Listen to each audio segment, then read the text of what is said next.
to another video. Today we are doing the Smackdown review from last night. I couldn't do it last night and this morning because I was busy, but I finally got to sit down.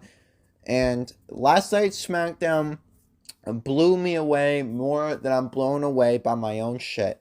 It is absolute. It was start to finish. It was stacked, and even next week's is stacked. When I tell you what they're gonna do for next week, but pretty much SmackDown was highly anticipated.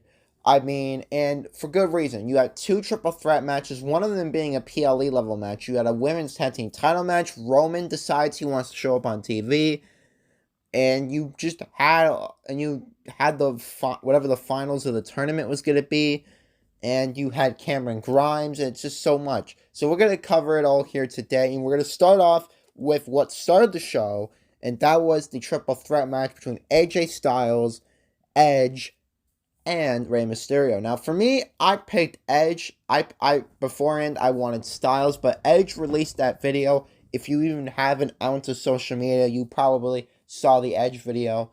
And yeah, when Edge came out, him staring at that World Heavyweight Championship, I was certain. I was like, there's Styles is good and all, but Edge can't lose, right? Edge can't, and they're not gonna have Edge get pinned. Edge just won at WrestleMania. Edge is feeling good right now. No, this match was really, really good. I mean, obviously it was good. Styles and Edge did moves onto each other. Rey Mysterio hit a lot of Hurricane Ranas on them, and Mysterio hit like 3 or 4 619s, and Edge almost had Rey Mysterio, but AJ Styles ended up coming in, and right before Edge was about to have Rey tap, Styles comes in, steals the match, and AJ Styles wins the match. To me personally, I have no problem with this because I'm not gonna just be a fickle person. I love this because AJ Styles just got back, and AJ Styles has not been in the world title scene for as long as they've ever seen him. So for this, I love the match. I like the result. And honestly, even if Rey Mysterio wouldn't mind, because Rey Mysterio is probably my favorite World Heavyweight Champion of all time, so it doesn't really matter. But AJ Styles won. Phenomenal start to the show. See what I did there? And next up, we had the other triple threat match was between Sheamus, United States Champion Austin Theory, and Bobby Lashley. And this one was more easy to predict. I thought Bobby Lashley would win because WWE needs to make up for what they've done to him over the last couple of months. I have no idea what they've been doing, honestly. But I posted an image that's like, imagine Theory 2 belts. And a lot of people ended up freaking out at me. I was just sitting there in my chair, all hands rubbed together, because I knew I'd get people pissed off. But, personally, I didn't want Theory to win, because I think Theory's going through a mega run as United States Champion, so he doesn't need that. And you're right, he didn't need it, because this match was a banger, and Lashley pinned Theory and I thought Lashley was gonna pin Sheamus, but Bobby Lashley, all bloodied up and all, won, and this one was much more expected. Lashley versus Styles is the main event. We're cooking. Lashley ended up pinning Theory, which could come up in a storyline later on. And then we got our main event of SmackDown all set. Styles and Lashley, just epic. And next we had Grayson Waller, his first TV appearance on SmackDown. And he wasted no time putting the Grayson Waller effect on the main roster, which we will get next week. And I will be glued. My eyes will be glued to that television screen to see Grayson Waller and to bring his show and to bring his humor onto SmackDown on the main roster. Next up, we had Cameron Grimes versus Baron Corbin. This is as much as I looked forward to a Baron Corbin match, because mostly Cameron Grimes has a really good moveset. How would Cameron Grimes do? Will Baron Corbin get a lot of offense? Does that win in France mean anything towards Baron Corbin? No. Cameron Grimes squashed Baron Corbin in under 10 seconds. So it's right when I thought this match was going to get given a little bit of time, Cameron Grimes squashes Corbin with one move. Why did I expect Baron Corbin to get anything? Why did I expect that? Anyways, Roman Reigns was next. And also, by the way, I think Cameron Grimes got a huge future on the main roster, by the way. Next up, we had Roman Reigns, and he's in his Bloodline tracksuit. I have no idea if they sell these online. But the crowd reaction was all boos, and I just wanted to bring in a Roman meme into the YouTube video for a second. But pretty much Roman Reigns was like, you know what? We're the best family in the world. He's all smug. He's like, we have everything. And the Usos are standing there because they're like, oh my god, yeah, we don't have our tag team titles. Oh, let's hope Roman doesn't talk about us. And Roman Reigns says, like, the problem is the Usos. And it's not you, Solo Sikoa, it's the Usos. And the Usos' reaction here perfectly describes it. They know they're screwed. They knew they were screwed when they came out. They tried to play along, but they knew they were screwed. And Roman Reigns and Jimmy Uso stood up to Roman, and Roman kind of shoved him in the face. Jimmy didn't do anything. And Jey Uso's like, you know what? Give us a third chance, and you know what? We're going to get the tag team titles back at Night of Champions. And Roman agreed. Roman agreed until Paul Heyman took the mic. And there was a rumor early in the day that Sami Zayn and KO were going to work Night of Champions. And I'm like, that's a lie. Sami can't work Saudi Arabia. And I was one of those that fell for it. I was like, yes. Oh, it says that Sami's going to Saudi Arabia. It's not true. Until they're like, Paul Heyman's like, Roman and Solo Sikoa are going to be facing Sami and KO, not you, Jimmy and Jay. And it turns out that the rumor is true. Roman and Solo versus KO and Sami is seemingly main eventing Night of Champions. On the surface, yes, this is a main event worthy match. Solo has been really, really great. Roman Reigns is Roman Reigns, and KO and Sami are the number one tag team in the world right now. But the biggest thing is that Roman will have a chance to walk out at the end of May with 4 title belts. And you guys know me, I don't think that's going to happen. The Usos are going to find a way to get involved. There's no way there's going to be a KO, Sami, Roman, and Solo match, and we aren't going to see the Usos. That's just practically impossible. So that's going to be such an interesting thing. Like, I'm more intrigued now that this match has been official. Like, the more I've been thinking about it, the more I've been just intrigued by it. Next up, we had a Damage Control interview before their tag team title match. And by the way, Dakota Kai is absolutely beautiful.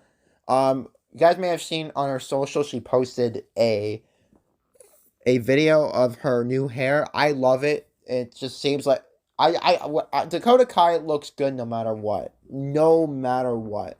But Bayley was doing a lot of talking. She was like, you know what? When we win tonight, forget the bloodline. Damage Control is going to take over SmackDown. And as a Damage Control fan myself, I agreed. But Io just seemed like she didn't want to be there. She didn't want to be with her longtime buddies. And that was very telling. Through multiple photos, Dakota Kai and Bayley are all smiling because they're hella confident. And I love this interview so much. It got to showcase.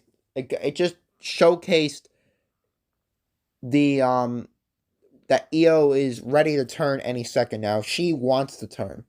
And Dakota and Bayley are unaware. They're just excited. You know, they still feel like Damage Control is putting fear in the women's roster. And Io's like, yeah, well, we haven't won anything, so I don't know what you guys are talking about. Perfect storytelling there. And before the match got started, we got a little LWO and Usos action. Santos was making fun of the Usos, saying that Roman doesn't want him anymore. You know, just a quick, really good backstage segment. Next up, we had the tag team title match, which personally, maybe being a little bit biased as a Dakota Kai fan, this was my favorite match of the night. Isla Dawn and Alba Fire, nice chilling in front of the TV. And you guys know what I'm going to say here. That this means unification. This 100% means unification. And it should happen. Now, I don't know if it's I think Night of Champions, Raquel and Liv versus Alba Fire and Isla Dawn is the way to go. It's the only way to go. I don't think Chelsea and Sonya are going to win. The only way to go is Alba Fire and Isla Dawn versus Liv and Raquel. And the match was really, really good. You had Damage Control entrance got cut in half. But it was a great match. This match lived up to the hype once again. It got a decent amount of time. But the only thing I can remember from the match, because it's not for a good thing, is that Dakota Kai went for a big move, and she landed on her knee, and I just feel like that little scream from Dakota Kai was either genius selling or she's actually feeling pain.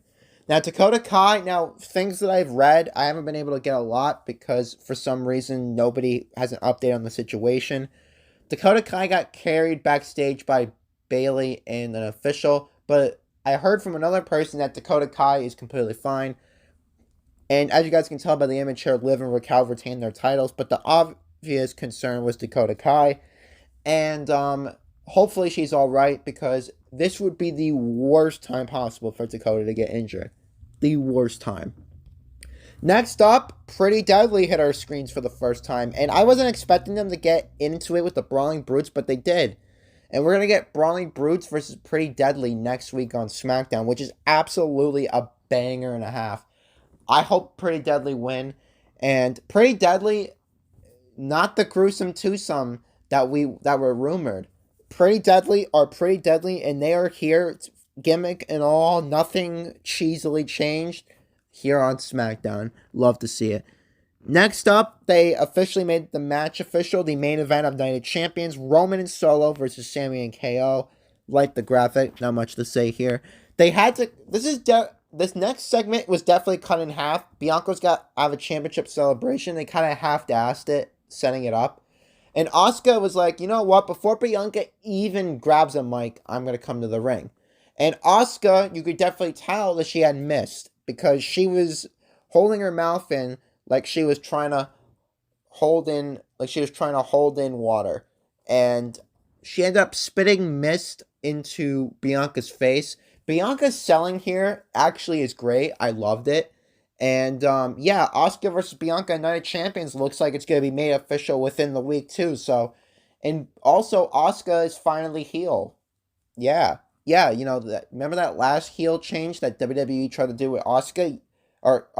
Yeah, it didn't count. This is the real heel turn. But Asuka versus Bianca is a banger no matter how many matches they do. So I'm looking to enjoy it.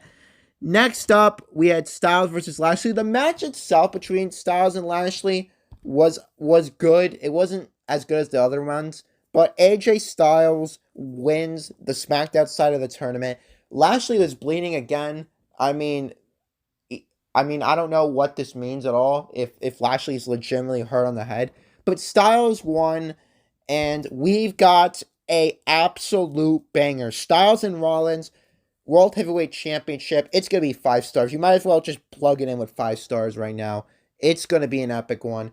And I am still hoping, that Seth Rollins wins the World Heavyweight Championship. I know Styles could win it, but I just need Seth Rollins, his entrance and all, the crowd singing, World Heavyweight Championship in hand. We need that kind of perfection in life. So with that being said, we pretty much made it through everything we need on SmackDown. Hope you guys enjoyed that quick review. Also, for next week, Grayson Waller effect, you've got Pretty Deadly in their SmackDown debut. Usos versus LWO, which is going to be a banger. And a lot more fallout from this week's SmackDown into next week's. So, looking forward to that. Looking forward to Styles versus Seth Rollins at Night of Champions. Night of Champions is already looking like a really good card. Styles versus Rollins. Roman and Solo versus KO and Sami. And Cody versus Lesnar number 2. So right now it's looking like a great card, and we still got plenty of time for more matches to be added. So with that being said, hope you guys enjoyed the video, and I will see you guys in the next one.